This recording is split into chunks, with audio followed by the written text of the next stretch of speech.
What was happening that a staff was coming in and sharing that emotion? Can you share one of those without violating a confidence? I can't. It's first off, I think Maya Angelou or if someone quoted, people not remember what you've done, they'll remember how you made them feel. And something about people need to know how much you care. And so I was very vulnerable going in, letting people know who I was. When I was hurting, I let people know that. When I had a nephew commit suicide, I let them know how hurt I was and some of my own struggles. But I'm here for you. Letting them know, and those spaces that are safe to be vulnerable. I was vulnerable. What that meant was when I had a staff member come into my office and just sit and not knowing what they were going to do because their wife was in the last stages of the battle with cancer. Did they have to share this with some new guy that they just met months ago?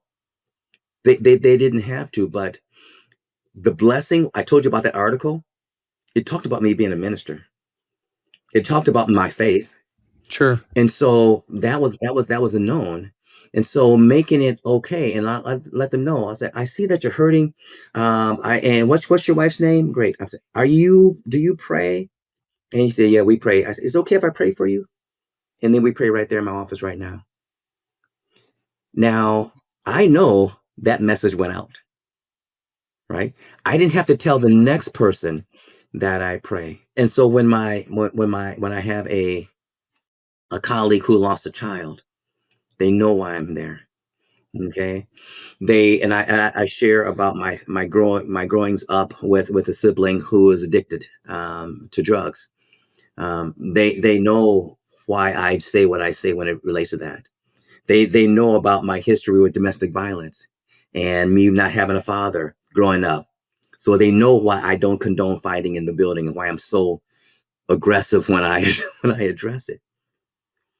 I think about also then the Beatitudes. Blessed are those that are poor in spirit, right?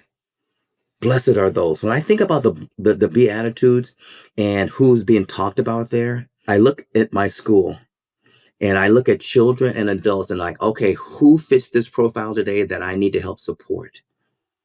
It puts a whole nother lens on being a leader. It really does.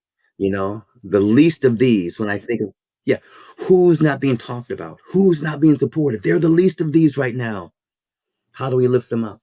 Knowing that I'm walking the line between church and state.